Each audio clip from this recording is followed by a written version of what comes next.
Social Media-A-Thon, and I am just honored and just highlight to just speak with this evening William Ford, who is with Maryland Matters. Welcome, William. How are you this evening? Doing fine, but you must have had a lot of coffee for the work you're doing today. Oh my goodness. Well, Salute so to you. actually, oh, well, thank you. Well, actually, I don't drink coffees, and I'm like still wired. So, but yeah, but no, I've been interviewing dynamic people all day, and Good. that has really is what has been keeping me going. So, I appreciate that, and I appreciate your time. And so, the importance of having this social media-thon, it actually came. It was an idea that came to me after Maynard, and so being a media entrepreneur in the program, it just like when I left LA, it was just like, okay, I can do anything, everything journalism. And so I was like, okay, well, how about a all day social media-thon highlighting Black journalists? And so that idea has turned into today, for Giving Tuesday. And our goal with our fundraising campaign is to be able to launch a podcasting camp for children. And so our mission is to transform the lives of children one podcast at a time. And so our goal is to teach children really like in the fourth to eighth grade, reading, writing skills, but also storytelling. Because actually I read a stat that said that like 14% of African American children in the fourth grade are able to read at that level, which means that it's 86% of African American children are not able to read at the fourth grade level when they are in the fourth grade. And I thought that statistic was like, it was just really sad to hear, because when children by fourth grade are not able to read proficiently, there's a higher rate of incarceration, dropping out of high school, which could lead to other concerns as well. So that's the focus of our Giving Tuesday campaign.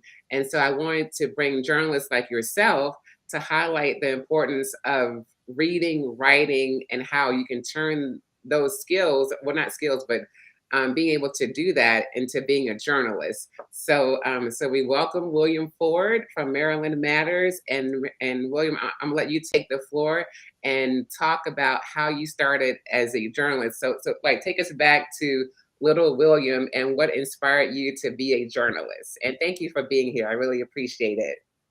Thank you. Well, let's see. Well, a much more slimmer William actually attended Bowie State University and was a computer science major. But particular professor, Doris Gilead, uh, recognized something within me. Say, you like to talk a lot. Maybe you should put some of that yapping you do and put it to paper. Yeah, all right, that's fine. And Bowie State University in Bowie, Maryland, was founded in 1865 as a teachers' college. So wasn't a lot of journalism going on. So I said, no, I'm gonna do something different. I'm gonna do journalism, and it was fun. You get to talk to people. I mean, I'm getting paid to talk to people. If you can read, write, have a curiosity, and be able to ask tough questions, you can do the job. And when I graduated from college, I got my first start at the Prince George's Sentinel. This is a weekly in Prince George's County, Maryland. Then for about 3 months, worked at a small daily called the Britain Herald in Britain, Connecticut. I only stayed for 3 months because my mom had gotten sick with cancer. And so I went back home to help her out. And I worked for the Prince William Journal, which is now defunct, for about 6 months. So through my organization I'm still a member of back in 1997, the um, National Association of Black Journalists, went to a conference in Seattle, Washington. And in 1999, I was able to get a job at the Allentown Morning Call, where I worked for nearly 10 years, covering a lot of municipalities. And I was one of 50 people laid off in May of 2009. That is when the financial crisis hit and the big recession all over the country. So I couldn't whine and cry about it because, like I said, I was one of 50. And there were thousands of people nationwide that got hit. So I moved back home in Maryland, worked for diverse issues in higher education as a freelancer and correspondent. Now, let me stop there a little nugget about that. This is where you use connections that you make. Good friend of mine, like almost like a sister, really. Her name's Tony Coleman. She was editor at the time, and she told her about what happened. She said, "Well, you write for the magazine. I know how your skills are," and that's what I did. And I became a reporter with the Washington Informer weekly publication as part of the Black Press. Worked for almost 7 years full time. And there's a few people who wonder how in the world were you able to work full time at a black newspaper? So because myself and others know what the heck we're doing. That's it. It's very simple. And then, and I'm now with Maryland Matters, and with the online news site that focuses on state government, where I'm going to be, well, focuses specifically on education and criminal justice since I've been there since August 29th, and journalism is a love I have, even though journalism may not love us back. But one aspect of it that, and Lisa, you mentioned about Maynard, and part of Maynard presentation, I thank Aaron Glantz a lot for this part, where he took something out of me and realized, well, wait a minute, how many black reporters are there? I said, wow, you know what? It's myself, Rita Wiggins, Washington Post, Charles Robinson with Maryland Public Television, and a young lady named Murdy Zanga. She just started with Maryland Matters yesterday. So that's four black reporters covering Maryland state government, where Maryland has one of the highest percentages in the nation of African Americans who reside in the state. So it's almost a travesty. So that's a little summary of me. Well, awesome. Well, thank you for sharing. And yeah, because you're right, relationship, especially with NABJ, is just like you have to have it. And so we've had several NABJ members on throughout the day, and I've asked them why why is it important for people um, who are in journalism to be a member of NABJ, but also people who are not in media or journalism to support NABJ with financial donations, because today is Giving Tuesday. And whenever I share with my friends about newsrooms and having diverse voices in newsrooms, like people behind the scenes, and what the work that NABJ does. I say, although you're not in the media, you can still support the organization, um, organization financially. So please just talk about, like, share with our audience the importance of NABJ and why it matters to have an organization like this, around the country, and be able to support our journalists. Well, I would go back to when I highlighted about only four of us, four black reporters covering state government. If you don't have a diverse voice who can focus on what matters to African Americans and policy, what goes on in the communities, justice, health, then those particular words will not be told. It is hard for someone, it can be. Let me not say it's not hard, but it can be somewhat challenging on certain topics to not have another voice to be able to summarize a particular issue that he or she has more of a breadth and understanding of, who can report it to the public. That's what you need. If you don't have many African Americans, have many Latinos, many Asian Americans, those who are Jewish, uh, Indian descent, then you're going to be in trouble. Even those who come from the LGBTQ community. These individuals have a uniqueness of being able to share a lived experience that most folks won't understand, but allow he or she to present it to the audience, then there will be a much better understanding.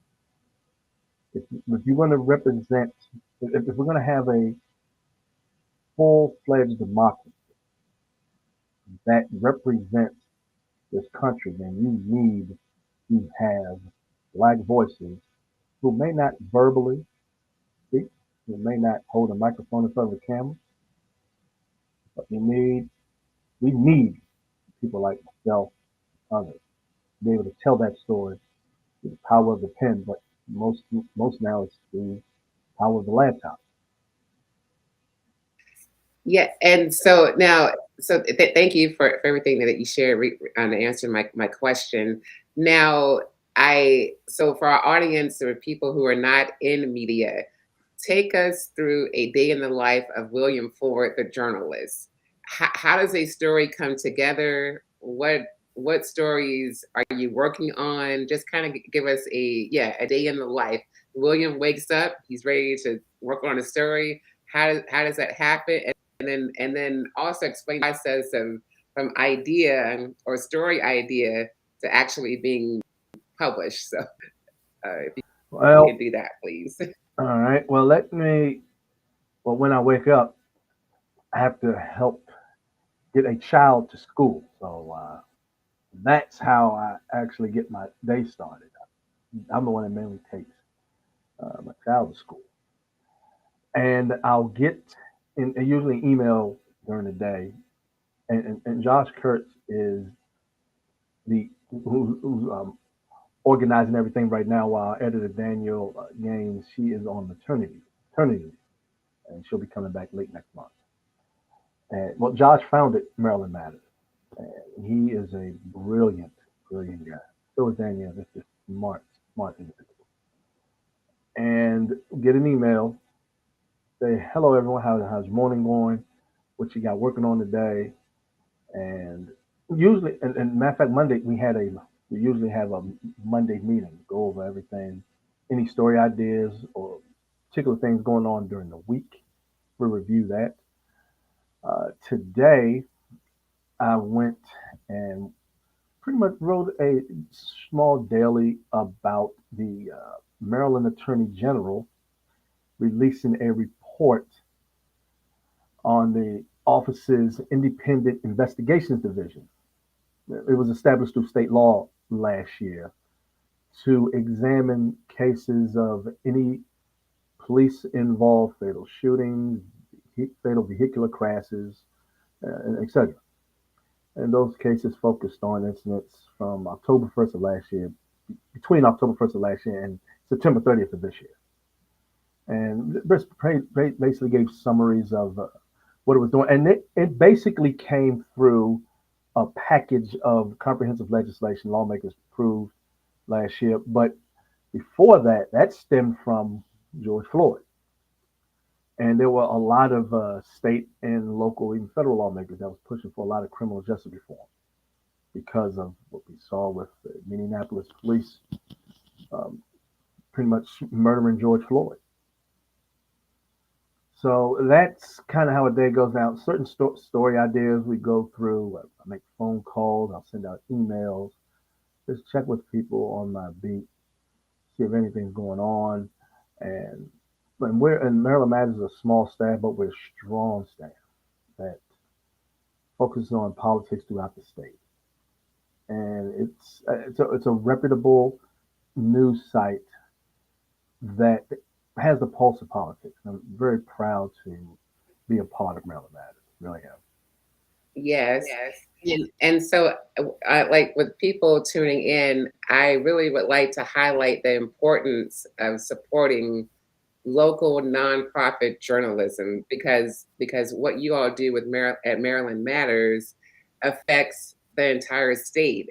And then when it comes to voting, especially with you all doing a lot of political coverage, you know, your coverage impacts how people vote by bringing awareness to certain issues that are happening in their communities. And so, we always hear about every 4 years, regarding voting for president. But it's those local elections that make a difference, and also the statewide elections, but local elections and how it affects our school boards, city councils, judges, and so the work that you're doing for Maryland matters. You like that? Maryland matters. Yeah, there you go. Yeah. And so but so my one of my missions is to be able to educate our audience about supporting nonprofit nonprofit newsrooms. And so what do you want to share with people who are listening, why it's important with your readership, but also your financial donations for these organizations? Well, that one I can summarize very quickly. I mean, if you go online, a lot of particular sites, there's paywall. You can't read anything unless you put in a credit card and pay. You go to nonprofit website, just click and you may read. That's a public service. Bottom line. Funds help provide a public service that you need. You highlighted about elections. Maryland is in a very unique space throughout the country. It elected the first, third black governor elected and the fourth black governor period in the country. Fourth one in Westmore. But we don't even stop there. His running mate, former state delegate Aruna Miller, she's the first person of Indian descent, the first woman as lieutenant governor. Let's keep going. You have Congressman Anthony Brown, the first African American as Attorney General. We got one more. Brooke Learman, the first woman elected as state comptroller. That is executive leadership. They're all Democrats, by the way. That's executive leadership that has never been seen in the state's history, and probably there's going to be Westmore is labeled. His cabinet is going to be the most diverse, not only Maryland's ever seen, but trying to make it one of the most diverse in the country. In order to know that, the readers and the public, people who go to work, pay taxes, they have a right to know what's going on. That's where myself and my colleagues in Maryland Matters come in to present that information. That's why it's vital. Well, that's very important. Yes. And so what stories are you on now? Like what's ahead, or what's coming soon from William Ford, and what stories are you working on? Oh well, this is it. Well, for this week, this is a big one. It's the comprehensive education plan called the Blueprint for Maryland's Future. It's a $3.8 billion annual plan for the next 10 years. Basically reforms the state's education system. State lawmakers approved various portions of this plan called the Blueprint. There's an accountability and implementation board that is going to vote on the comprehensive draft plan Thursday afternoon at 1. That is that's a big deal for this week. Big one, real big one. And for the rest of the month, we're going to be covering look at some of the ups and downs, what's going on in the state senate, and also look at other cabinet positions that Westmore will be looking to appoint as of right now. But I'll be off on Friday because I'm going to personal nugget. I'm going to be picking up my son from college, who I have not seen since August 13th. So this is I'm in an amped mood all week. I'm on cloud nine because I haven't seen him in 106. It'll be 116 days and 11 weeks. So I'm Wow. amped. Seen him in Yes. person, I should say. Okay. Well, that's wonderful. And what school does your son attend? He's at the University of North Carolina in Greensboro studying business. Oh, cool. Okay, excellent. All right. So now I want to, because I'm interviewing the Black journalists, and I really want to highlight like the importance of reading, writing.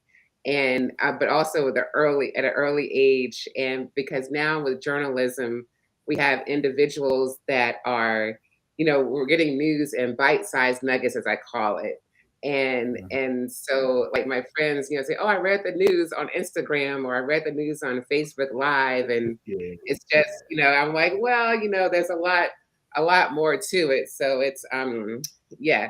So but in order to, but I would like to encourage middle school students and also high school students to possibly consider a career in journalism. So what advice would you give or just share with future journalists and but also people behind the scenes in media? Because like I said, we have people in front of the camera, but there's a lot of people behind the scenes that do work, like copy editors, writers, producers. So, what advice would you share with our audience regarding that? Well, but first of all, let me just state the truth. Journalism has been hurting. Journalism has and continues to face some real challenges where you have a lot of corporate interests are being looked at over the public interest. This is point blank period. I look at those who have no fear, and a lot of our young people today have no fear. If you don't have any fear, you can do journalism. Period. You can. Now you got to do a lot of reading and some writing, obviously, but you don't have to write as much. Let's say you can do photography and copy editors who they some I adore copy editors. Copy editors help protect the copy before it goes into circulation. Unfortunately, there have been some newspapers that have cut various copy editors and just use what's called a universal desk.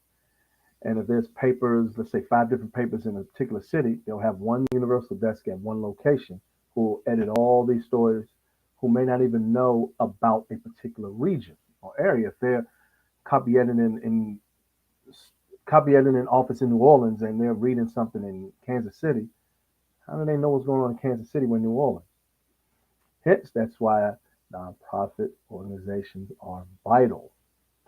And Maryland Matters is managed by State Newsroom, which manages, I think, almost 30 different sites across the country focused on state government and state policy so that people know what's going on.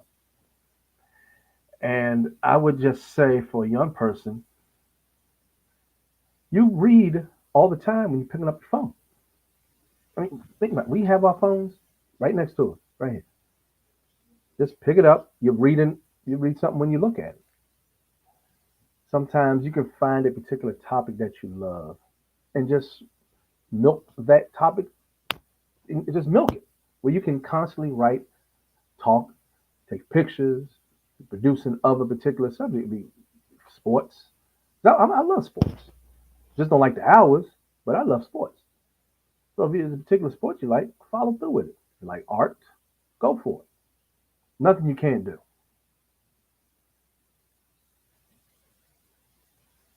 Exactly. Yes. And so we'll be wrapping up shortly because we have our next guest in I call it our virtual green room here for our first social media thon.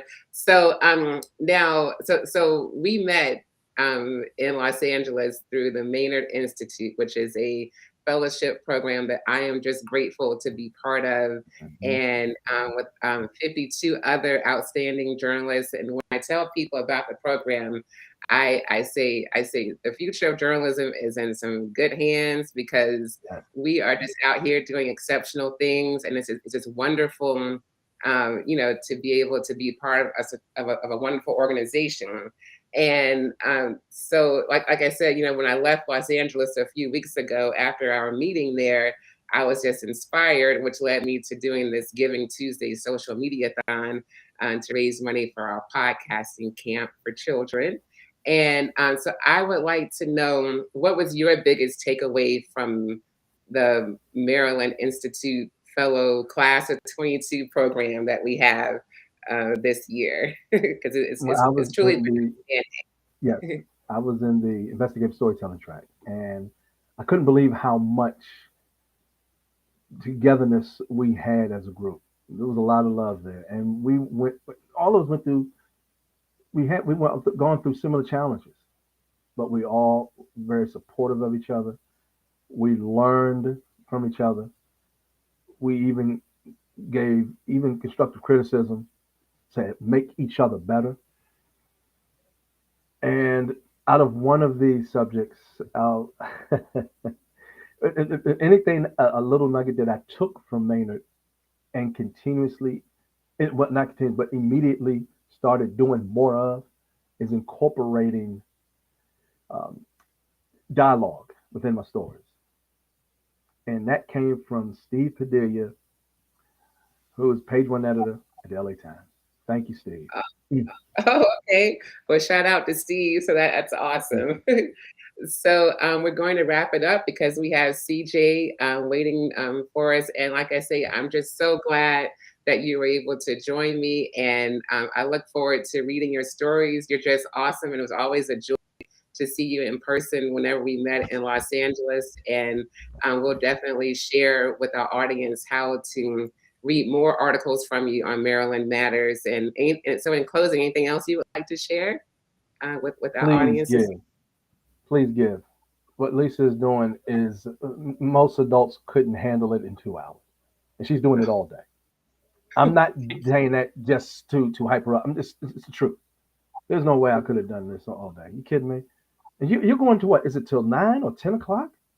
Yeah, 10 o'clock. Yes, and I've had I have 19 interviews scheduled. You're number 17, and this has been it's been truly a blessing. I'm so glad. And a friend, I think you asked me like, do I drink coffee? No, I Mm-hmm. have my water bottle here, and it's just been the guests that I've had on have just been inspiring, and I'm just Cool. very grateful always and we'll be doing it more. So I mean, like more often and having these social media thons because my goal is to be able to just highlight the importance of what journalists do and just share it with our audience so they'll know like okay what happens behind the scenes within Mhm. the journalism industry. So thank you, William. It's been wonderful. Yeah, thank And you. when I'm in Maryland, I'll stop by and maybe I can hang out with you and go to the state capitol for some Please, reporting or something. please Yes. do. Yes, come on up. And you're in Atlanta, right? Yes, Atlanta. Yes. And Uh-huh. Yes. my best friend, his twin came up to visit, and trying to get down there. Maybe I think probably be after sessions. I won't probably be maybe till like May.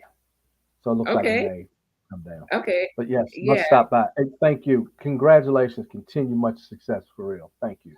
Thank you. I really appreciate it. You're awesome. You're always a joy to talk with. So I really Thank appreciate you. that. All But right. have a wonderful holiday season. Enjoy your time with your Yes. son from college Thank you. as you continue to count down the days. So that was really I cool. know. I know. It's the countdown. I'll be exiting off the calendar as soon as I wake up in Yeah. the morning. We'll see you Friday. My You're man. a you're a proud dad. So that's really Yes. awesome that you're doing Thank that. you. Yes. All All right, right. Lisa. Thank Hey, you. take Have care. a God good night. bless you now. All All right. God right. You bless you too. too. Bye bye. Thank you Thank now. you. See. Okay, here we go. Hi, CJ. Hello, welcome. How you And doing? I can't doing see well. you though. You can't see me? Okay. Nah, let me see. Okay. Well, because let me see. Hold on. Let me take you off. So, can you see me now? Okay, because I can't hear you. Not yet, Okay. not yet. You can see me though? Yes, I can see you. Yes. All right. Let me- So, welcome. I'm so happy to have you here, and this is our first social media-thon, Giving Tuesday, where we are highlighting Black excellence in Yes. journalism, nonprofit organizations, and people like yourself in fashion. I see the video in the background, so that's very smart. I like that. You already know. You already know. Just give a little sample. Right. Yes. Yes. So, so welcome, and hope you had a nice Thanksgiving holiday with your family, and we'll just Thank get into you. it. Yeah. You as So, well. thank you. So now I want you to tell our audience, because we have people tuning in on our radio station as well, like, who is CJ McKee, and just how did you get started? And we'll start with your singing career, and then we'll move into the fashion side Okay. of it as well. So the Okay. floor is yours, and take it away. Well, I was that guy. I was that guy that moved to Atlanta in '96. I moved here to Atlanta to pursue a career with LaFace Records. At the time, you had Babyface. He was just major. Babyface was running the city. L.A. Reid. LaFace Records was like it was just like the '90s, kind of like maybe the late '80s, '90s bad boy of my time. So it was just a privilege, and it was just one of those prestigious, indies that you wanted to be with. They had a major roster. You looking at Tony Braxton. You had Outkast, Goody Mob. You had Usher, Donnell Jones. So I leave. I leave from the Midwest. I come down to Atlanta, and just having that plug. I got bit by the music bug. You understand? And I didn't even mean to rhyme. So I get here. We get to LaFace, got the little inside plug with the A&R. I got a producer that works at LaFace. So I'm thinking, this is it. We get there. Long story short, in the music game, they have these thing called a roster. And unfortunately, by the time I got into the doors, they had just signed, I think they had signed their third male vocalist or soloist, Sam Salter. So you would have Usher, who would be the number one on the label as far as the male solos. And then you have Donnell Jones. And then, of course, you would have Sam Salter. I would have been number 4 in line. Okay. And that's just, that was just a tough break. Sam Salter did excellent. RIP. I found out recently that he passed. And I hate that because, we're around the same age. But, yeah, at the time, I still had a chance to hang with him, still had a chance to do things with the label. But, as far as signing, I had to move on. So left that situation, started my own thing, did my own indie thing. I signed with a couple of indie labels up in Pittsburgh, pursued my career that way. So, the music industry was a dirty game back then. It was much harder. You literally had to knock on doors, let me in, knocking, let me in. Nowadays, we have these platforms that make life a lot easier for the artists, and you have a lot more control. You don't have to knock on doors. You don't have to do, it's not as much to it, but at the same time, it's a lot of work because these platforms are full of artists just like myself. So it all evens out. But long story short, leave that situation, started doing my own thing, and I've been doing it ever since. I've opened up for some major artists. I've been on stage with Montel Jordan, which is amazing because one of my songs is featured in a movie that he played a big part in, as far as CO, and it's just a beautiful thing. Been on stage with Usher. I still had a chance to open up with him a few times, and that was an amazing situation too. So I was that artist who was always the opening act and just trying to take it to that next level. Being an opening act is great. You get a chance to get a taste of the life, but it just wasn't the end for me. So fast forward another 10 years, I came back into the game, and I've been doing it ever since. We have new music, new videos, and of course that led to the clothing line. Okay, yes, and we'll get to the clothing line in a minute. So, because I see it in your background video, so and I'm very familiar with that. You see how we're doing it, baby. Keep clothing, baby. Keep clothing. I love it. I love it. So yeah, we'll get to that in a minute. So, but because with our interviews today, I've been wanting to offer advice or encouragement to people who are in the music industry.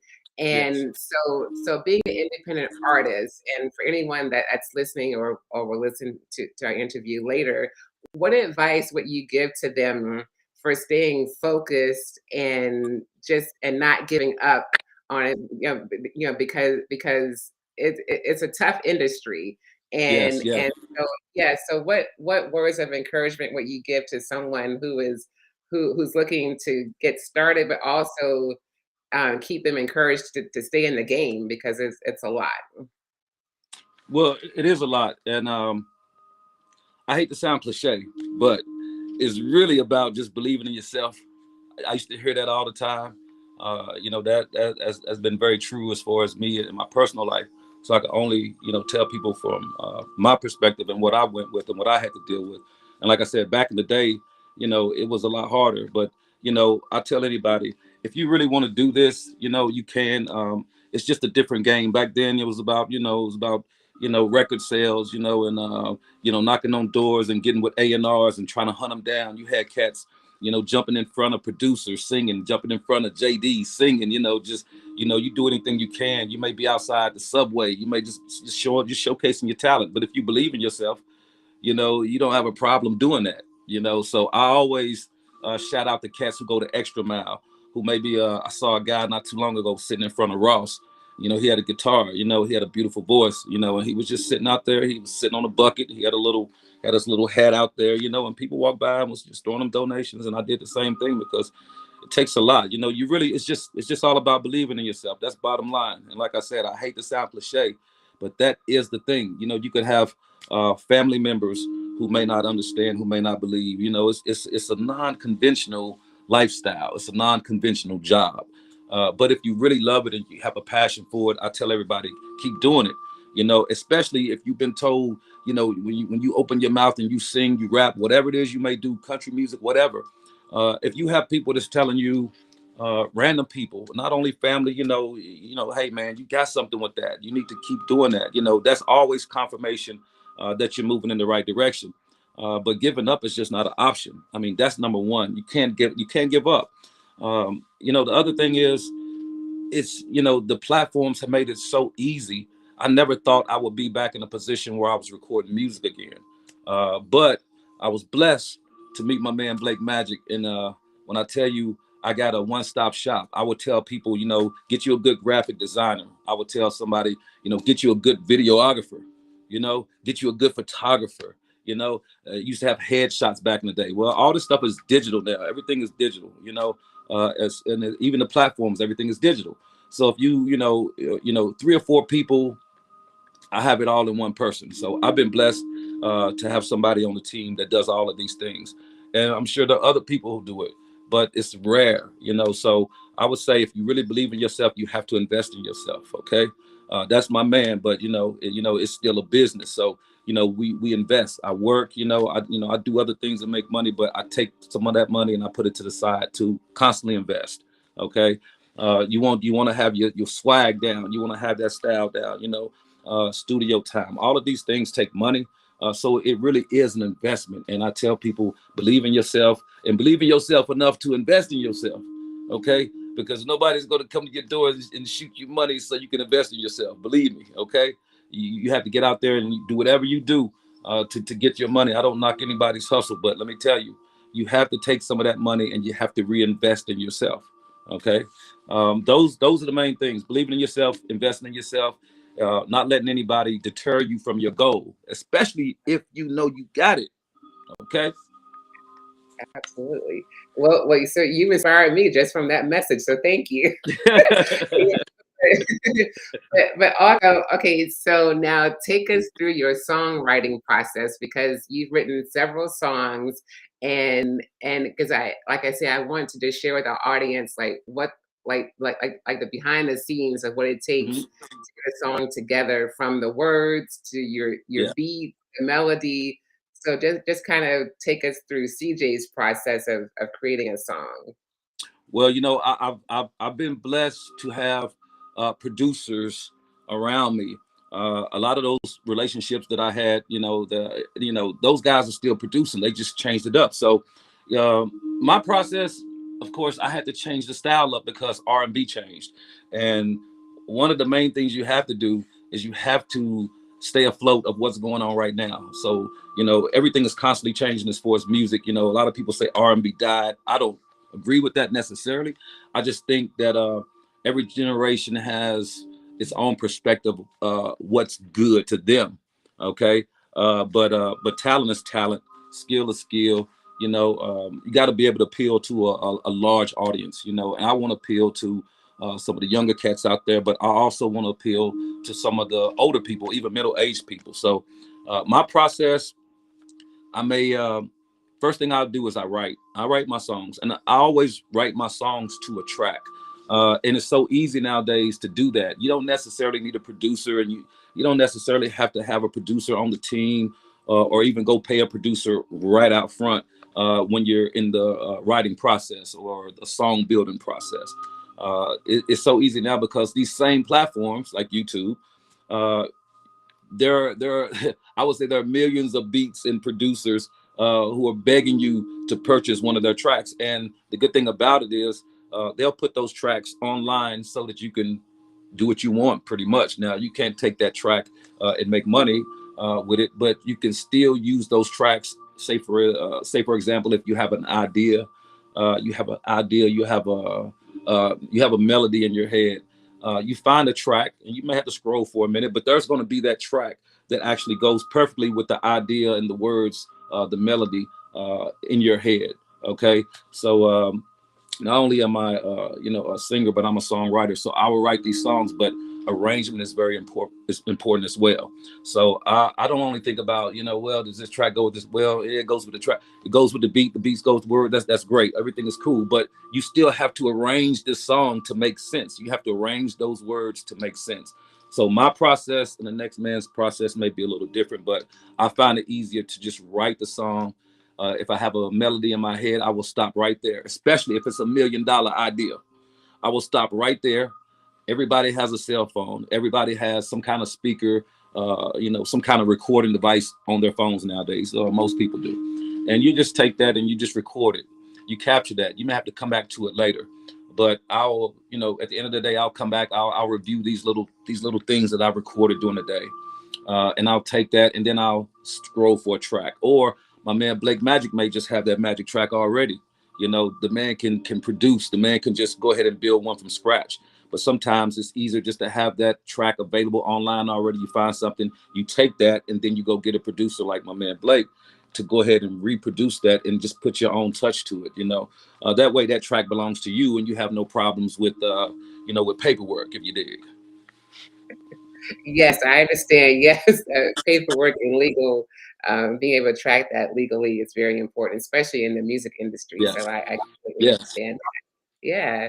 Well, thank you for sharing. And so now we're going to go into your fashion line and tell us all about McKee Clothing, how it started, and also, I'm curious, when you were like, so you're a singer. Did you ever think about having a fashion line or like starting one? Never. Like, how did that Never. happen? I'm Never. always curious to see how people, have a little transition. So yeah, so tell me, how did McKee Clothing start, and then I'll ask you a few more questions shortly. Okay. Well, I mean, listen, it it started like this. As an artist, a lot of artists out there, they'll have a logo, right? Prince had a logo. It was just a symbol. It ended up being a symbol. A lot of people have their logo. DMX, was all about the dogs, woof woof, and all that good stuff. Everybody had their thing. So just brainstorming one day, I was just telling my man Blake, I'm like, man, I said, we need a logo, man. I really want an artist logo. I want something so that when I'm performing, I want to have that, shining on the walls. I want to have it reflecting. It got to be splashy. I want it to be dope. I wanted to just have something where almost like the bat symbol. When Batman was ready to take off, he shined the bat symbol over the sky. Somebody needs you. There you go. That's Batman though when you see the little bat symbol, right? So same thing. It's all about presentation. Performing. We want to do the most. Everything has to be larger than life. And it has to be a movie. So same thing when you're on stage. You want to have a great vocal performance, but at the same time, you want your presentation to be on point. So it was very important that I had a personalized artist logo. And my man Blake, like I said, he's a graphic designer. He ended up designing this crazy logo, and he incorporated the key into the logo because my last name, of course, is McKee. So if you look right here, it's just my name, CJ McKee, but then there's a play on the key, right? So we're gonna have everybody rocking the keys. You understand what I'm saying? And it's just something special. And I just love the fact that we took an idea from an artist logo and Said, man, this can go on clothes, this could go on dresses. I mean, it's just so classic. It can go on anything. So we just took that idea and kind of ran with it. We started off just putting it on T-shirts. Uh, Sometimes we'll break up and we'll just put the script. You know, you see the CJ script. We'll put that, vertically down leggings. We put it on hoodies. You know, we put it on dresses. You know, sometimes we make it bold. Sometimes it's very petite. But we started to pass some things out, and we just kind of tested the market. 2022, looking back, I mean, so much happened in a year. We're very blessed, but I think it's just because of the strength of the logo. And when somebody likes a logo, whether it's Sean John, whatever it is, like if they like the logo, you're already halfway there, because it's something that they want to wear, and it's something that the ladies out there, they love rocking the keys. The guys love rocking the keys. It's universal. It's very classy, and like I said, I'm just blessed to have a strong logo. So we took that logo, that artist logo, and we ran with it. Just started the clothing line from scratch. And when I say grassroots is an understatement, okay, we started from the trenches, and Yeah. yeah, and a year later, we already let the world know we're here. And 2023, it's time to go ahead and get the celebs pushing the clothes and wearing the clothes. So, just get ready, everybody, to see something spectacular with McKee Clothing. Everybody love rocking the keys. We're gonna expand into the key bottom shoes, key bottom heels. We're gonna have the key bag, the lock and key bags. Like we're gonna have the key necklaces. Of course, I got one on right now. We're gonna have the key shades. Just so many things you can do with a key because it's so universal. I love it, and it's a great idea and an awesome logo as well. So thank you for giving us the backstory to that. And so, so I'm glad you mentioned about starting like grassroots, because I believe today in our social media world, it looks like people just pop up overnight and just have like an overnight journey. Like, okay, yeah, I made a logo. I got some T-shirts, and look, here I am. Here's what I do. But the grassroots and the hard work that it takes, the years, the money behind it. Yes, So yeah. yeah, so what advice would you give to anyone listening about the grassroots effort to be able to start a fashion line, and also how, why you should stay focused and committed and not give up, and also understand that it's not an overnight thing. It's like years of work behind the scenes to make a fashion line successful. So yeah, so offer some words of encouragement for someone that might want to start a fashion line, but is getting kind of discouraged about that. Well, I tell you what, the first thing you want to do is when you come up whatever it is, whatever that line is, whatever that line may be. We're doing a little bit of everything because, like I said, this logo is so universal. We do workout gear, we do everything, but the main thing we did is we tested the market. And a good way of doing that sometimes is just make some giveaways. You have your signature pieces, but do giveaways. My man Blake has given me so much great advice. Even say, for instance, we go to a hookah lounge, and it's the spot. Everybody's jumping. Nobody ever thinks about the security guard. Now, he told me this, and I never thought about this, but it's just a little thing. Hand them a hoodie, hand them a T-shirt. Go to one of these spots. When you're out and about, have a couple of bags with some nice little tops for ladies. You don't have to break the bank, because to be honest, it's just a gesture, and just see how they react to it. That's the best way to test the market. If their eyes light up when you hand them, when they take it out of the bag and they hold it up and their eyes light up, you have something special. And it's okay to go back to the table and make corrections and improve things. If you're not getting that sense that, man, they are really digging this, like, I got something with this. If you're not feeling that way and you're not getting that response and that reaction from people, it's okay to go back and tweak it a little bit. But you keep doing that until you go out and you hand somebody something, and the majority of people are looking like, wow, dude, I love this. Now you have something, okay? Then you take that and you run with it, and that's it. And the same thing with music. It's the same concept. Don't give up, believe in yourself, and invest. You can do those things. Don't let anybody deter you from your goal. You're gonna be all right. It's gonna pop. It's gonna pop. My man tell me all the time, and we tell everybody, this thing is gonna pop. And the music Yes. and the clothing line are hand in hand. So it's the same concept. Just believe in yourself. If you have to tweak something, if you're not getting that reaction you want, make improvements to it. All of these things are investments as well. It's gonna, you're gonna put out some money, but they always say it takes money to make money. Okay, that's the Yeah, truest thing anybody ever said. yes, yes, it does. It takes a lot of money sometimes. So yeah, you're right about that. Now, okay, so now we're about to end 2022 and head into 2023. Where do you see CJ McKee, the singer, in 10 years? And also, where do you see McKee Clothing in 10 years? In 10 years or 2 years? Oh, You say okay. 10 So years? so actually, I said 10, but we'll break it down to two, like, for short-term goals, and then we'll go into Right. long-term. Now, hey, now 2 years.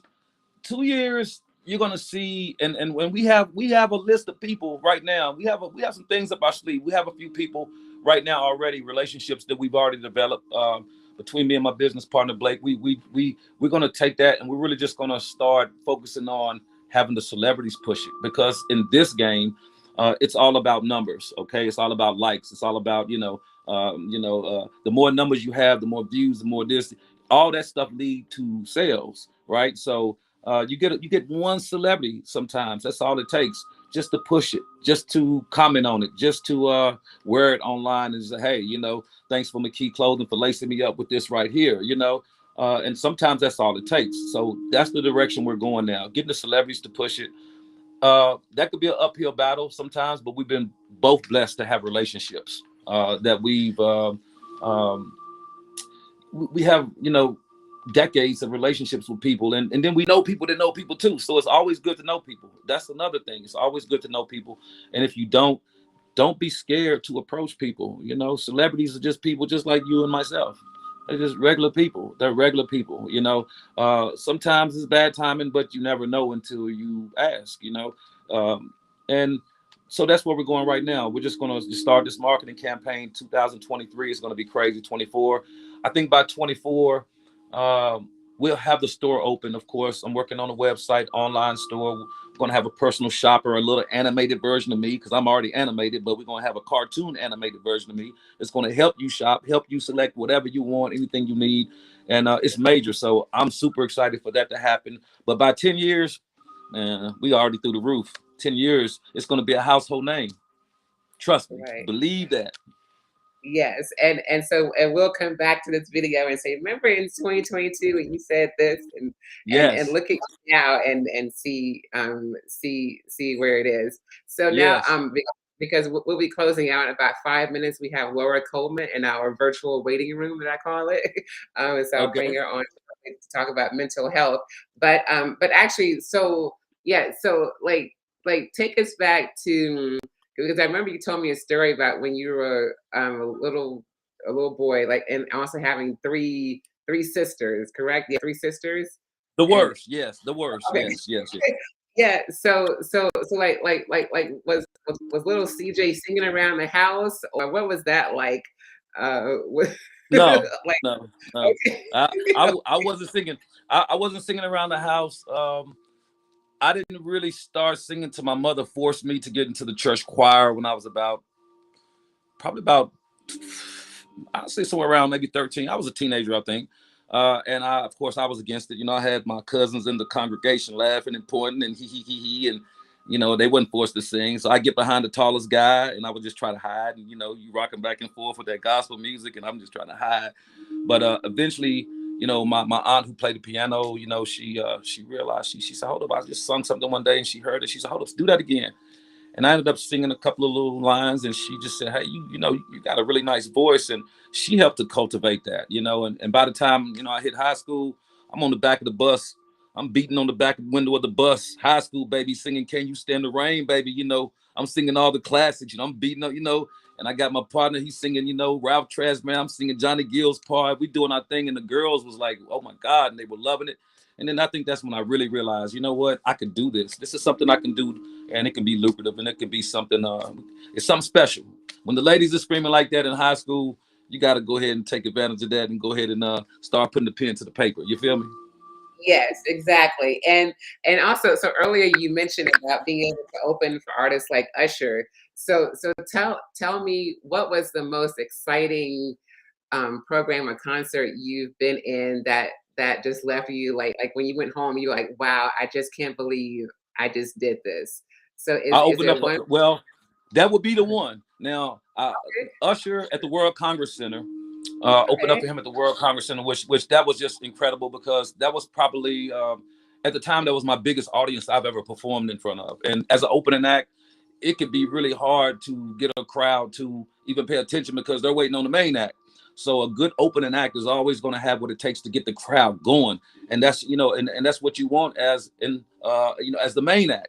So I used to tell everybody I used to get the stage warmed up for Usher now, and that wasn't no hard, it wasn't an easy thing to do, but like I said, you believe in yourself, you go up there, as soon as you open your mouth, you're gonna blow their minds, and thank God, the ladies loved it, and always was able to warm that stage up.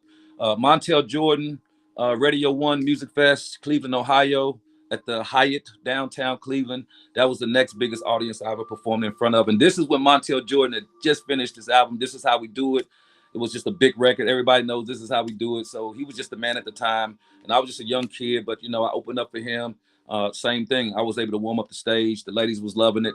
And even Montel just gave me props. And to this day, like full circle. Now my song is in one of his movies, that that he funded. So things come full circle sometimes, but it's all been a blessing. It's all been a journey, and that's what keeps me focused. And it's just confirmation that I'm going in the right direction. I'm gonna take all that experience and just keep on pushing because, like I said, the clothing and the music, they're intermingled. They go hand in hand. You don't have one without the other one with me, because that's just who I am. I'm both.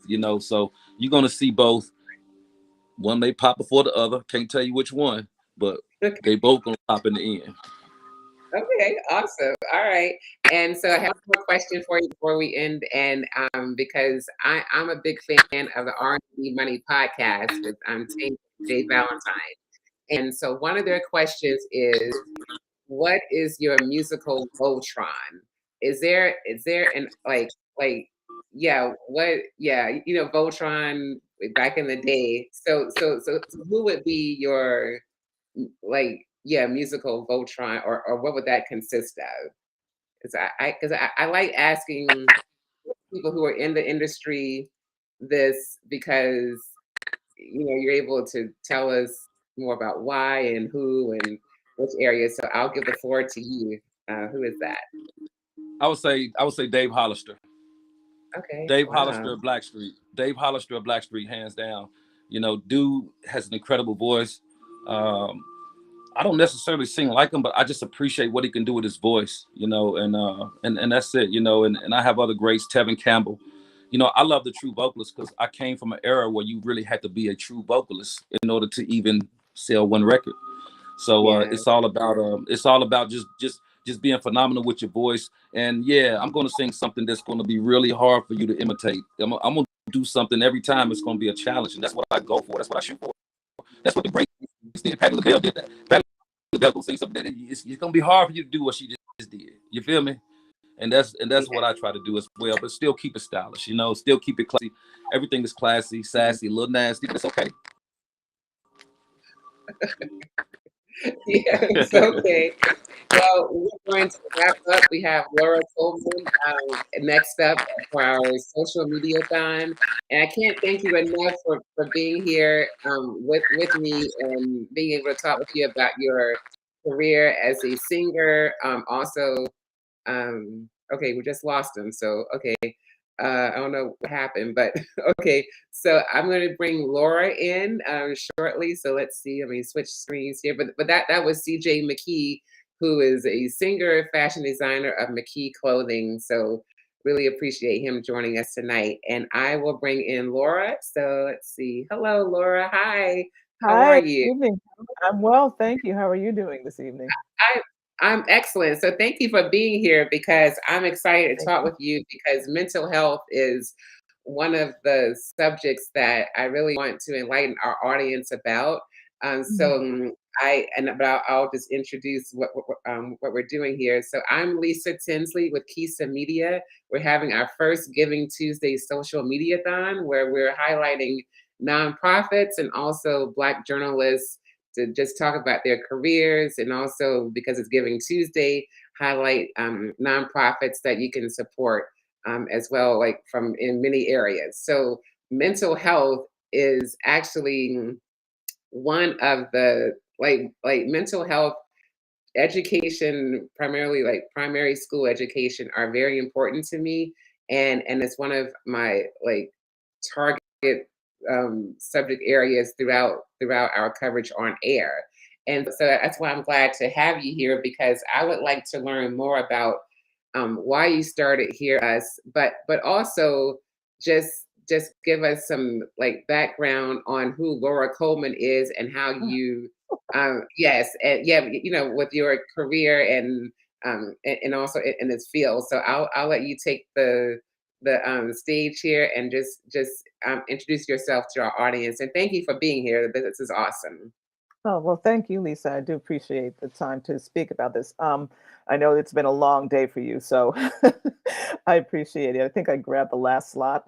Um, so I just want to make one thing clear first, just because at the beginning you noted that you're highlighting nonprofits.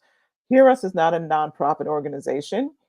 We actually did choose to have a for-profit format, particularly so that we wouldn't be bound by certain rules and regulations that it takes that sometimes nonprofits consider, have you go through.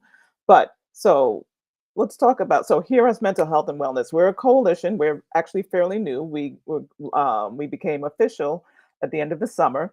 We're a group of culturally diverse mental health care providers who are involved in the promotion of mental health and wellness in general, but basically for outreach, education, and advocacy efforts, particularly among BIPOC populations. There's two sort of camps that we are approaching. First, it's the general public. What we do there, we focus on secondary prevention efforts, such as depression screenings, anxiety screenings, things like that. We have educational seminars that from anything from how to recognize depression in youth and elderly to how to recognize the onset of psychosis, or even things like around the holidays now. So simple ways to reduce stress and anxiety around the holidays. We also plan to have a outreach to corporations and other organizations and schools uh, for those employees who are interested in becoming proactive and helping BIPOC employees with mental health issues. We know that we have stress, right? But we're more apt to actually remain silent due to stigma and also fear of being labeled. Then there's a second component that we're concentrating on, which is focusing on our mental health providers. That's through providing, education, grand rounds, small or live or virtual um, groups, seminars, Q&As with experts in the field. And the goal there is to strengthen our base, right? To strengthen us so that we can be better providers for the BIPOC community. There's one of the things I always tell to my patients is this, like it's to my clients, is that the therapeutic relationship, is only as good as the relationship, right? You can have Sigmund Freud as your therapist, but if you don't click, it's not going to work. So a big part of that component is having someone sitting across from you who you don't have to do a lot of explanation to, that actually understands where you're coming from. That's can be the generational trauma that they bring with them. You bring it along too. So you're right there. You're starting up on the same foot. There's not a lot, because we're so few in numbers, it can be difficult for BIPOC populations to really find an effective form of therapy. So that's one of the areas that we're hoping to increase, to work with our existing providers to provide more education and also get others on board. So that's primarily what we've done thus far. We've actually, myself and my co-founder, we've held we have held some depression screenings thus far. We've done some sort of marketing events. We've done meet and greets and little seminars on suicide. So we're starting, and in 2003 we hope to include even more events. I'm glad you gave us an overview, and so now explain to our audience what a psychiatric nurse practitioner does? Sure. And Okay. like, yeah, and also what's involved with that? Because I'm not very clear, so I'm learning as well. So yeah, so please just share with us what the job responsibilities are. Sure. So I like to say that psychiatric nurse practitioners are a hybrid between a psychiatrist and a psychologist or a therapist. So we can, like psychiatrists, we can prescribe all medications.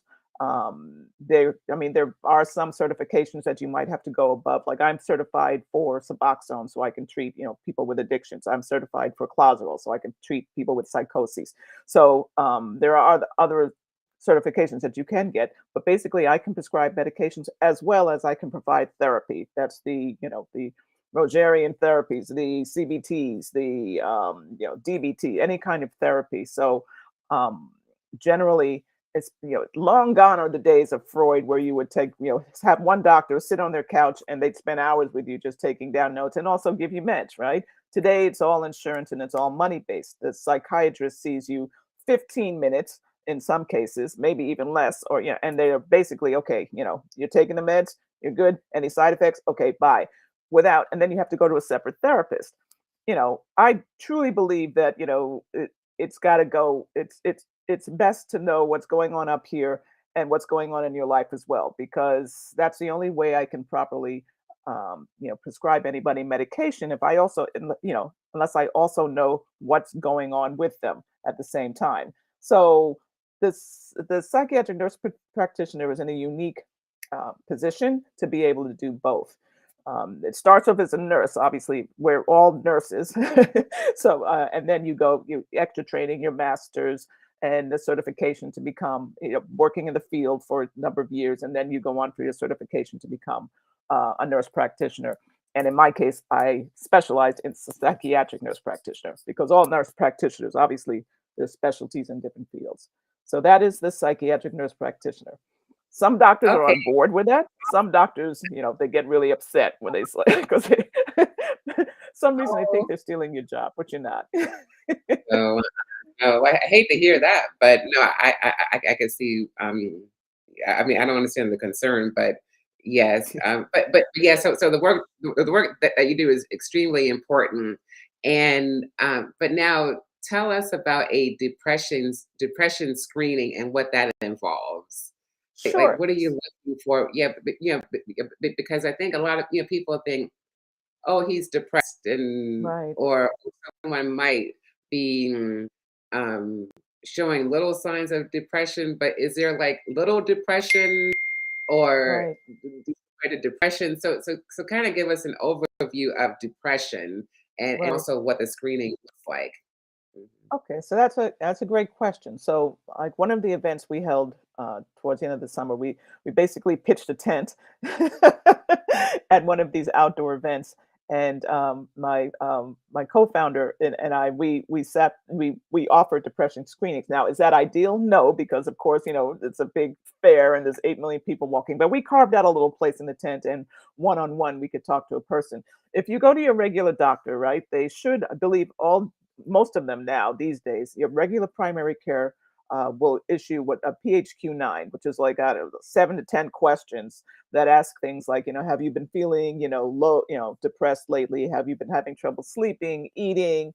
Those basic questions, and then they get a little number and a score, and then they'll say whether you have, no depression, mild, moderate, or severe depression. Based on that, the way it should go is that if they see somebody that's moderate to severe, they're going to refer you to a psychiatric provider. That either can be a psychiatric nurse practitioner, that can be a psychiatrist, it can be a psychologist, it can be a therapist. They want you to have some sort of mental health intervention.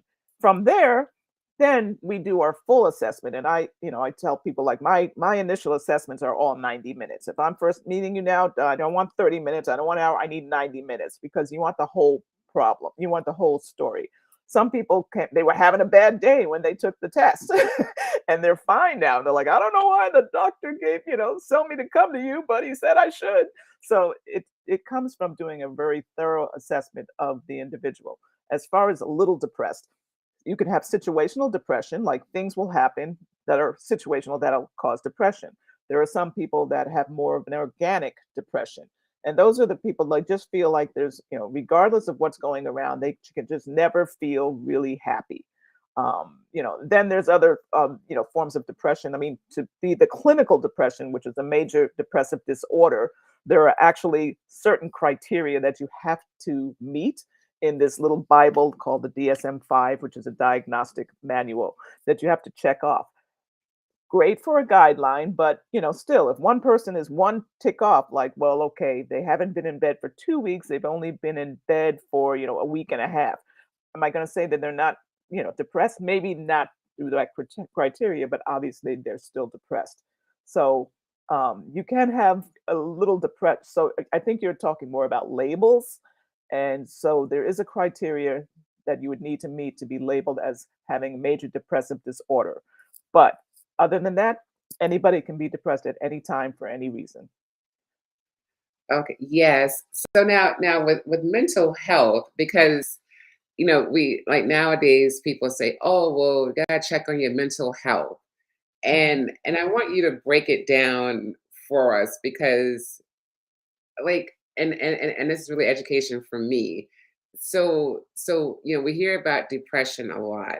Um, but what are other I won't say medical terms or and I'm not sure if I'm saying this correctly, but when we say mental health, Mhm. what does that really mean? Is that a good question to ask? Like, Yeah, no, that's a great question. And and it's funny because I try to phrase it as mental wellness, right? I'll say a lot like mental health and wellness, right? Because your mental health is just as important as your physical health.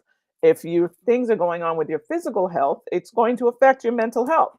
If things are going on with your mental health, it's going to affect your physical health. There's you can't disconnect the two.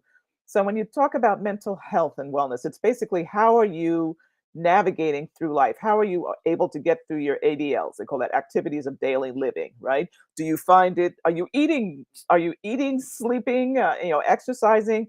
Is are you feeling good? I mean, obviously, life is not. Nobody's like completely high all the time or low. That's indicates an issue or a problem. But are you able to get through your daily activities of life in a healthy manner, right? I mean, and then wellness can also like, are you suffering some substance use disorder? There you would have a mental health, issue, which is not depression, not anxiety, but it's definitely something else.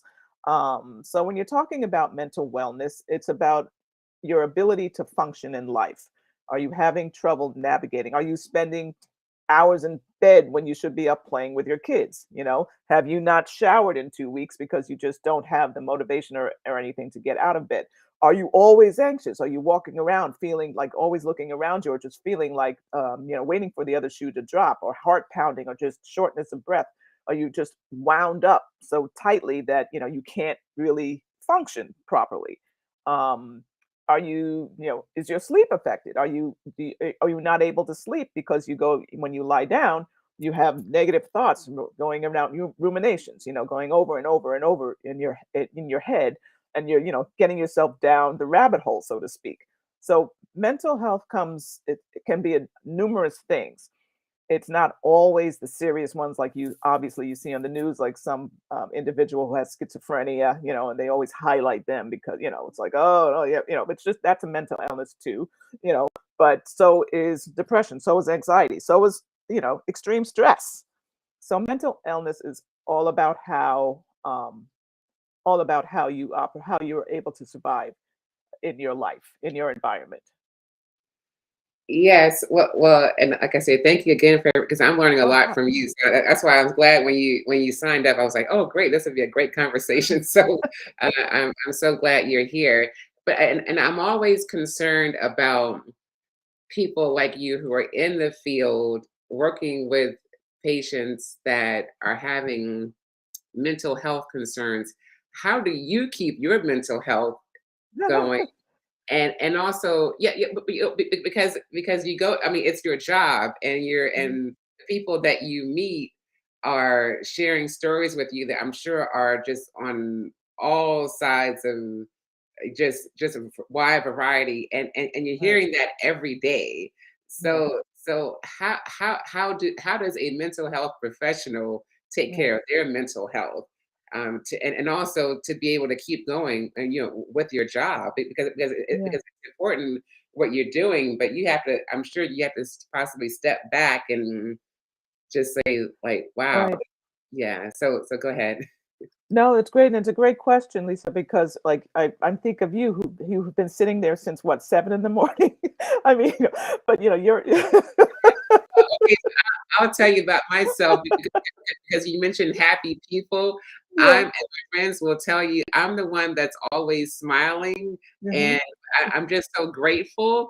But Hmm. of course, I have my days where it's like, okay, what's going on. But it's just that I was telling a friend earlier that yeah, because I don't drink coffee, and he was like, well, how many cups of coffee have you had to stay awake? And actually, I said no. I have my water bottle here. Because I don't drink coffee, but it's really just sharing these stories that brings me joy, and so I'm wide awake Yeah. um, and I feel good, and Yeah. I'm just my purpose is to be able to share stories like yours, and that is what has kept me going. So And yeah. that's and it's very similar because even though at the end of the day today, like you're exhausted, right? But still what you're doing, you enjoy. It's something you really like.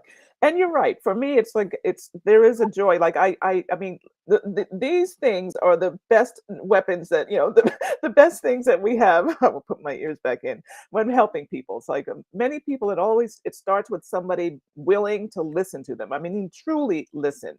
As and you're right. It can sometimes, especially depending on where you work, right? They stack, it's all about the money for the insurances. So I've come in some days and I'm like, oh, that's fun. There's like, 15 people on my schedule back to back. Oh, and no lunch hour. Wonderful. So, those are the type of things that can wear you down, especially when you want to give each client the time to, express their concerns and properly assess them. And there's going to be one or two that you sit there and and I'll be honest, I put on a good face, but sometimes you'll get the client where you're sitting there thinking, okay, you're just wasting somebody else's time who really needs it. Like, okay, your housekeeper quit and you're upset. That's why you think that you need to see me. They put you on your schedule for that. But I have to remember that, what, everybody's problem might not rise to the level of others, but it's still their problem. And if it is, then it's, my job to help them navigate the anxiety or whatever that is to help them. And Yes. Okay. Yeah, yes. Yeah, 'cause I know it's funny how that story you mentioned, like for me, my housekeeper left, I'm just saying, and I'll be oops, okay, I'll find somebody else. But yeah, for right. somebody else, that might be traumatic. Like Yeah, what am I gonna do? So exactly. it affects people differently. Yeah. Now, so okay, so now we are what 2 years out of, or maybe a year out of the pandemic. What was right Oh, supposed to be the pandemic? What and I really hate to say or like oh, use the word trends, but I feel like I don't know what other word to use. yeah. What are you seeing now, that like as far as mental health that you were not seeing before the pandemic? Like is are there yeah, what are you seeing with your patients now? Well, You first know, of all, I'm seeing a lot more people seeking mental health. And to answer one of your other questions about how you survive, because you're right, when you hear those stories, there's a secondary trauma that can happen with anybody. It's like you're not experiencing it, but you're absorbing it that way. So you need to protect yourself through that. And there's a lot of people that have been seeking mental health since the pandemic. So just the sheer increase in numbers has been it's been amazing. It really it's frightening in a way, but so and most of it anxiety, most of it anxiety related. So I'm not saying that there's not an increase in serious mental illness like the schizophrenias or the bipolars, but much of it anxiety. A lot of people are, I like to say, they're alone with themselves, so they're finding themselves out and they don't like what they see. So, they come saying, I had, had a reckoning with myself the other day and realize I'm, whatever, fill in the blank. Or just especially extroverts. It's really funny because a lot of extroverts were just completely floored by the pandemic, did not know what to do, and just so wound tightly and falling apart, like dissolving. I'm a card carrying introvert, so I was fine, but that was the Right there with you. And I will steal that term. I am a card carrying introvert. So yeah, so now whenever you see me, I will probably raise my hand. Card carrying introvert. Yeah, well, yeah, because I really thought about that because and I hate to say that the pandemic was like perfect, but I was okay by myself. Yeah, But yeah, then it really hit me like people who are extroverts, like, wow, like I didn't yes. know how much it really affected them until I started reading articles about that. And Mhm. it's really fascinating. But I mean, but yeah, we were stuck at home. And for a person who is a people person and likes to Yes. go out and always on the go, Mhm. it was just okay. So how do you treat a patient like that? Like, Yeah. you know It's a good question, and obviously, everybody's an individual. But you start with the source of the anxiety. I like to tell people, okay, share with me what's going on. Like, okay, you were stuck at home, you were forced to live with yourself. What is it that you found out that is disturbing you? Where is this anxiety coming from? Because a lot of them, it could have been just a matter that they were stuck at home with their significant other, and they realized they didn't really have a lot, in common. And that's was a source of of sadness for them, because here's somebody that they went into a relationship, they were relationship partners for life, and then this happened. It's like, oh, maybe not. There were just as many that became closer too, so I don't mean to say that, but as far as the people who are extroverts, it's like not having that contact. It's about trying to find out what is it that you had before the pandemic, right? Aside from the obviously, getting out there, how can we replace that? Because when you started, some of these people are still, their jobs never came back, as far as not the job itself, but there was no more in office, right? So now everything is going to virtual. So now they're so upset because they still can't go into the office. So finding ways that they can basically, not rearrange, but reorganize their need for that socialization, either virtually or smaller groups, or finding some ways to navigate it, and basically trying to find out again what the source of their anxiety is. Is it something that you discovered about yourself beforehand, or is it something that you just, because some people it's just like, I just have to get out, I just need to get out, which is understandable. So it's tricky. It depends on the source of their anxiety and what it actually is that's driving them. yes. And now I would like to talk more about our children because this really concerns me, and just thinking about with social media nowadays, and then bullies in school, and it's just like our children are facing so much that we could never even think about, like during our childhood. Yeah. So Yeah. yeah, so and also and so young. That's the Mhm. thing, like to hear children in elementary school or early middle school committing suicide Mhm. is just like I can't even just yeah, it's just heartbreaking. So to think about the mental health of a 8 or 9 year old, 10 years old wanting to commit suicide, Mhm. like what are you and your peers talking about regarding our children, and what can we as adults do Right. to help in any way that we can, because Yeah. it's really a national crisis, and I Yeah. want to bring more awareness to that, and so I want to ask a professional, like, what do you think about this? I really wish my coworker was here, founder was here, because that's kids are her jam, so to speak. But basically it's about keeping the conversation going. I think we get involved, we start talking to kids after the fact. It's like, oh, you're having trouble. Well, why didn't you? It's about keeping the conversation open and asking the hard questions early on. People have them the it's incorrect to think that if you ask somebody about suicide, that you're putting that thought in their mind. You know, if you say, "Do you want? Do you feel like you're sad? Do you feel like you want to hurt yourself or commit suicide?" Oh, don't say that because now you put that idea in their head. That's absolutely false. Absolutely false. In fact, it opens up the conversation because maybe they are, and they're scared to tell you because that's something that's never talked about in the household. So it's important that you keep conversations open, that you ask about this, that you put it on the table and say, "Hey, you know," and especially if it's like if it happened to somebody else, say a school or even on the news, that's a great time, right? Oh my goodness, did you hear about that poor child on the news? I hope you know that, we can discuss that. Have you ever felt that way? Are you being bullied in school? Have to ask them every day.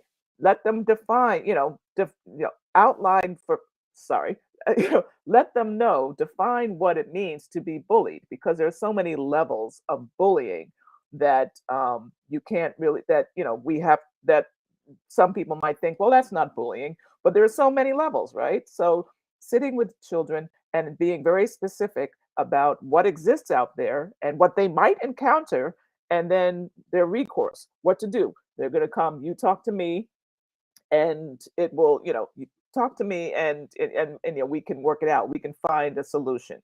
But keeping the conversation open, keeping the questions coming, even when it's not an issue. It's the time to solve, to actually talk about this is not when there's an issue, it's before, so that they know, hey, mom, dad, whomever talked to me about this already. I know where to go now.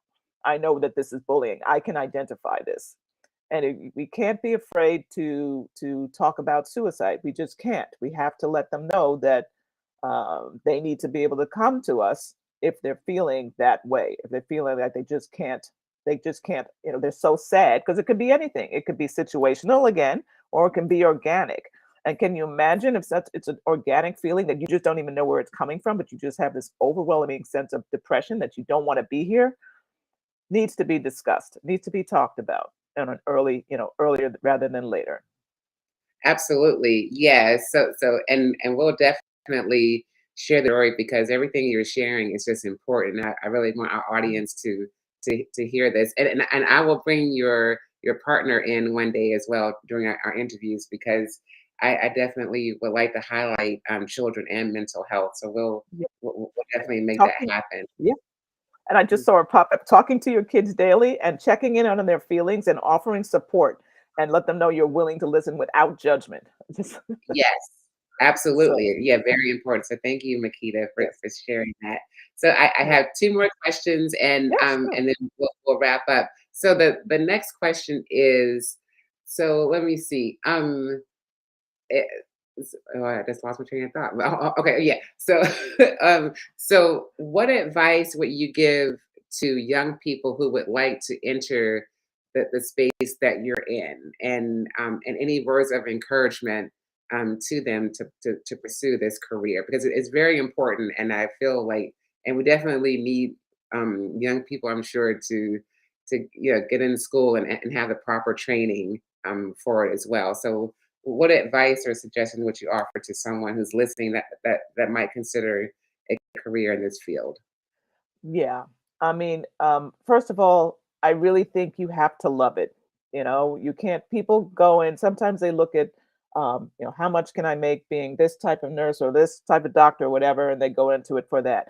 I don't think that works in the field of psychiatry or mental health, because, like we discussed before, the problems that people are coming to you with, right? I mean, you're basically holding their mental wellness in your hands. I mean, you can have somebody who's on the board of suicide, and you're the last thing that, you're what's standing between them and putting a gun in their mouth. And I don't mean to sound, I mean, I literally had a client the other day who said, I'm here because my attempt to hang myself failed.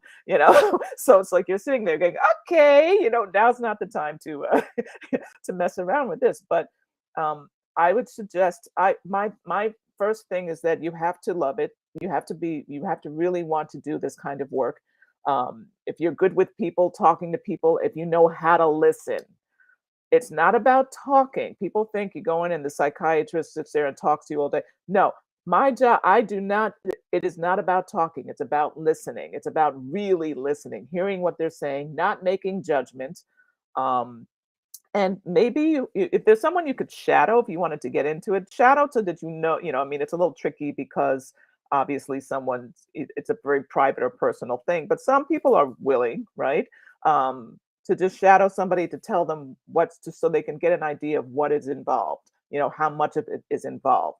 Um, it's just you have to recognize that it's just a very intimate, situation when somebody comes to you at their most vulnerable. One of the things I had to do in my training, which actually freaked me out a little bit, was that I had to go for like 20 sessions of psychiatry before, as part of the requirement. I'm like, wait a minute, me? See a psychiatrist? What? And and my mother, black people don't need therapists. You got mama. So so when I remember the first day sitting in his office, I'm just like, my mother's gonna kill me if she actually could log on to this. But I remember sitting there the first time just going, this is interesting. What am I supposed to say? But you get to feel how vulnerable you actually are in that position. And if you can recognize that your patients are feeling that, and even more because they have such, it took a lot from them to get there, that's the kind of thing you have to love when you get into this business. You really do. Exactly. Yes. And so, yes, so thank you for sharing that. And No I problem. know mental health is a tough topic to end on. So I would like to just ask you a fun fact, something fun to, to end the program, and also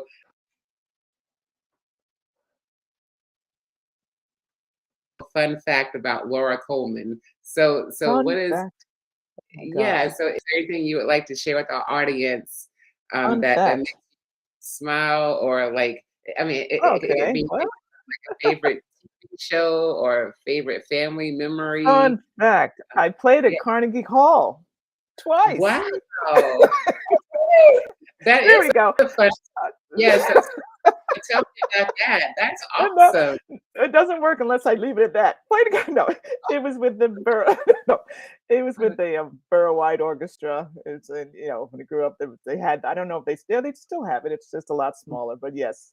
So yes, we played at Carnegie Hall. So, woo So woo. That's wonderful. it. I love that. Yeah, yeah, because I was like, I don't want to end just saying, okay, we're talking depression and mental Right, health, and right. all right, good night. I want us to end. It's like I'm a very happy person, so and Uh-huh. always smiling. So I was like, I want to see our guest smile, although she's with patients all day. It's I wanted you to share a fun fact about that as well. So I'm so glad you did. And Well, so for thank you. our radio audience, please, because we have it in the chat, but please tell our audience how they may learn more about you, and also the Heroes Mental Health and Wellness Organization. And Sure, thank you you so can. much. It's really an Oh honor gosh, to, thank you. and, Thank and you. also before we leave, I'll give a shout out to Edie Clark, who recommended you to me. She sent me an email. She's like, my friend Laura Coleman. I was like, okay, bring her on, because yeah, yeah, and also I'll be in touch with you more because like I said, 2023, I want to really talk more about mental health. So That would be so we'll awesome. definitely be connecting on for more discussions as well. So yes, tell Great. our audience how they may learn more about you and follow you online. Sure, you can go to our website, which is www.hearusmhw, that's mentalhealthwellness.com. So you can sign up for our email. You can support us. Again, support is not contribute because we're not a nonprofit. But hey, well, we're more than happy for you to support and find out about any upcoming events that we'll have and ask questions. So Yeah. yes, so I greatly Okay. appreciate the time that you have. Thank you so much.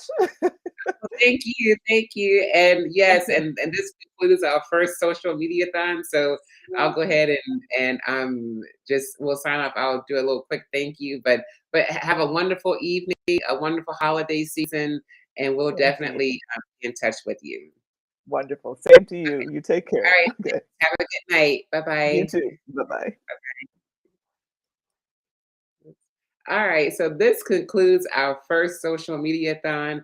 Thank you so much for if you tuned in from wherever you are or listening to us online. on our radio station. I appreciate you. This has truly been a blessing. And I have to give a shout out to my producer, Abril, behind the scenes. She worked everything, and just a pleasure to work with her and the dynamic 19 guests that we had today. This has just been truly a just a wonderful day, and everyone that I interviewed had an amazing story to share, and hopefully you were enlightened by the stories that we shared, and we look forward to having this more often. So we're going to try to do one for Dr. King's birthday about social justice, and bring on more people that are doing, like, making an impact in their communities, and also talking about social justice issues. So I am Lisa Tinsley with KISA Media, and it's a wrap, it's done. But I just want to thank everyone for their support, the text messages, the chat messages, the Facebook messages, YouTube, all that good stuff, and the feedback is greatly appreciated. So thank you so much, and have a wonderful night. And don't forget, it's Giving Tuesday. So if there's a favorite nonprofit that you have, support them, go on their website, because your dollars matter, and you want to support the issues that they are doing, or the work they're doing to make a change in our communities. Have a good night. Thank you, and I appreciate you. And thanks, Abril. You're awesome, sir. I really appreciate it. Thank you. Have a good night.